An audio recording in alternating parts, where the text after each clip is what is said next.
Hi అండి. అందరికీ నమస్కారం. Welcome to my channel. ఈ వీడియోలో ముగిసిన ఏపీ క్యాబినెట్ భేటీ అండి. ఉద్యోగ మరియు పెన్షనర్లకు తీసుకున్న కీలక నిర్ణయాలు అయితే ఇవి. పూర్తిగా అయితే ఈ వీడియోలో తెలుసుకుందాం. వీడియోని ఎక్కడే గాని స్కిప్ చేయకుండా ఎండ్ వరకు చూడండి. అప్పుడే ఇన్ఫర్మేషన్ పూర్తిగా అర్థమవుతుంది. వీడియో చూస్తున్న ప్రతి ఒక్కరు వీడియోకి లైక్ చేయండి ఫ్రెండ్స్. ఈ వీడియోని తోటి ఉద్యోగ పెన్షనర్ మిత్రులతో అయితే షేర్ చేయండి. కొత్తగా మన ఛానల్ చూస్తున్నవారు ఇంకా ఎవరైనా సబ్స్క్రైబ్ చేసుకున్నట్లయితే వెంటనే మన ఛానల్‌ని సబ్స్క్రైబ్ చేసుకోండి. దీని ద్వారా నేను చేసే లేటెస్ట్ వీడియోస్ అన్నీ మీ వరకు రీచ్ అవుతాయి. ఇక ఆలస్యం చేయకుండా వివరాల్లోకి అయితే వెళ్ళిపోదాము.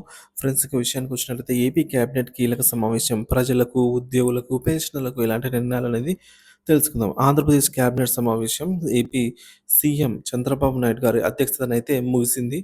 తమ కోసం ఏ నిర్ణయాలు తీసుకున్నారో తెలుసుకునేందుకు ప్రజలు, ఉద్యోగులు, ఉపాధ్యాయులు, పెన్షనర్లు, అంగన్వాడీ టీచర్లు, కాంట్రాక్ట్ అవుట్‌సోర్సింగ్ ఉద్యోగులు ఆసక్తిగా ఎదురుచూస్తున్నారు.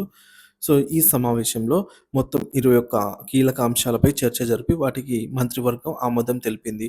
నామినేటెడ్ పోస్టులలో బీసీలకు 24% రిజర్వేషన్, పరిశ్రమల అభివృద్ధి, విద్యుత్ ఉత్పత్తి, ప్రాజెక్టులు అలాగే విద్య, ఆరోగ్యం, సంక్షేమ రంగాల్లో కీలక నిర్ణయాలైతే తీసుకున్నారు. మరి ముఖ్యమైన నిర్ణయాలు ఏంటంటో డీటెయిల్‌గా చూద్దాం.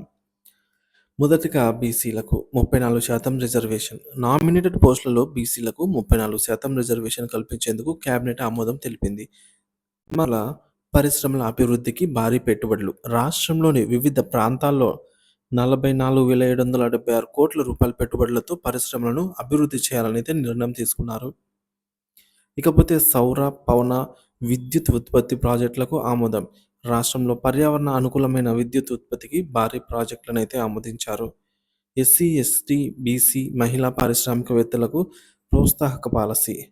చిన్న తరహా వ్యాపారులను ప్రోత్సహించేందుకు ప్రత్యేక విధానాన్ని అమలు చేయుచున్నారు. రియల్ ఎస్టేట్ మరియు రిజిస్ట్రేషన్ విలువ పెంపు. ఫిబ్రవరి 1 నుంచి భూముల రిజిస్ట్రేషన్ విలువను సవరించనున్నారు. తల్లికి వందనం పథకానికి ఆమోదం. వచ్చే విద్యా సంవత్సరం నుంచి ఒక్కొక్క విద్యార్థికి చూడండి ఫ్రెండ్స్, ఇక్కడ ఒక్కొక్క విద్యార్థికి, ఒక్కొక్క ఇంటికి కాదు.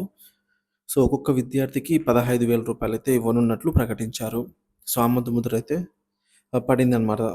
ఇంకా మత్స్యకార భరోసా పథకం కింద ఏప్రిల్ నుంచి ఈ పథకం అయితే అమల్లోకి వస్తుంది. సో, మత్స్యకారుల సంక్షేమానికి ఈ పథకం అయితే తోడ్పడుతుందనమాట. ఇక మధ్యాహ్న భోజనంలో నాణ్యత పెంపు.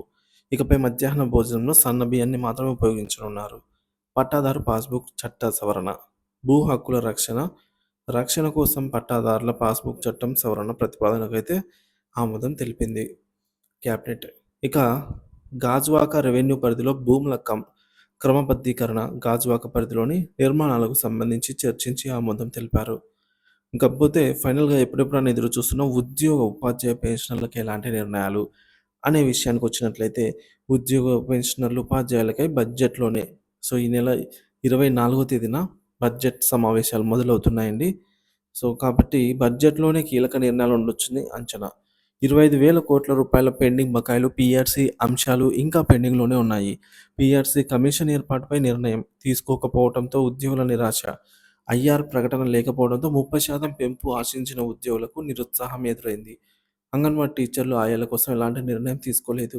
ఇంకా 164 ఖాళీ ఉన్నటువంటి సూపర్వైజర్ పోస్టులను భర్తీపై కూడా చర్చ జరగలేదు.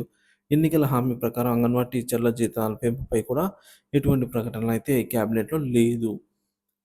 ఓన్లీ సంక్షేమ పథకాలు మరియు ఇతర ముఖ్య అంశాలు. మహిళలకు ఉచిత బస్సు ప్రయాణం అయితే క్యాబినెట్‌లో గ్రీన్ సిగ్నల్ ఇచ్చినట్టయితే సమాచారం అండి. తర్వాత ఎన్టీఆర్ గృహ పథకం కొనసాగింపు. గ్రామాల్లో 3 సెంట్లు, పట్టణాల్లో 2 సెంట్ల భూమిని లబ్ధిదారులకు కేటాయించనున్నారు. సో, ఇల్లు లేని వారికి ఈ విధంగా ఎన్టీఆర్ గృహ పథకం కింద గతంలో ఏదైతే వైసీపీ ప్రభుత్వ హయాంలో 1 సెంటు ఇచ్చారో, ఇప్పుడు గ్రామాల్లో 3 సెంట్లు, పట్టణాల్లో 2 సెంట్ల భూమిని లబ్ధిదారులకైతే కేటాయించనున్నారు. ఉద్యోగులకు ఆర్థిక మరియు సేవా సంబంధిత సమస్యల పరిష్కారం కోసం బడ్జెట్‌లో చర్చించే అవకాశం. సో, ఇటు చూసుకున్న ఉద్యోగులకు సంబంధించి బడ్జెట్‌లోనే చర్చించే అవకాశం ఉన్నట్టు తెలుస్తోందండి. వచ్చే బడ్జెట్‌లో ఉద్యోగ పెన్షనర్లకు సానుకూల నిర్ణయం ఉంటుందా అంటే, మరి ఉద్యోగుల పీఆర్సీ బకాయిల క్లియరెన్స్ అంశంపై ప్రస్తావించకపోవడం వల్ల ఉద్యోగుల్లో తీవ్ర అసంతృప్తి కలుగుతోంది. ఈ పీఆర్సీ కమిషన్ ఏర్పాటు, ఐఆర్ ప్రకటన కోసం ఉద్యోగుల నిరీక్షణలో ఉన్నారు. బడ్జెట్ సమావేశాల్లో ఉద్యోగుల సమస్యలకు పరిష్కారం వచ్చే అవకాశం ఉంది. సో, ఈ విధంగా మరిన్ని సంక్షేమ పథకాలు, ఉద్యోగులకు సానుకూల నిర్ణయాల కోసం బడ్జెట్ సమావేశాల్లో ప్రభుత్వం ఎలాంటి ప్రకటన చేస్తుందో మరి సర్వత్రా వేచి చూడాల్సి ఉంది. సో, ఫ్రెండ్స్ ఈ నెల 24వ తేదీ నుంచి అయితే బడ్జెట్ సమావేశాలు జరగనున్నాయన్నమాట. సో, అందులోనే ఇంగ ఉద్యోగ పెన్షన్‌లకు సంబంధించినటువంటి ఈ పెండింగ్ బకాయిలైతేనేమి, డీఏ, పీఆర్సీ, ఐఆర్ ప్రకటన వీటన్నిటి గురించి ఇక మంచి 30% తగ్గకుండా ఈసారి ఐఆర్ ఇవ్వాలనైతే ఉద్యోగ పెన్షనర్లు కోరుతున్నారు. మరి చూద్దాం friends. Thank you for watching this video.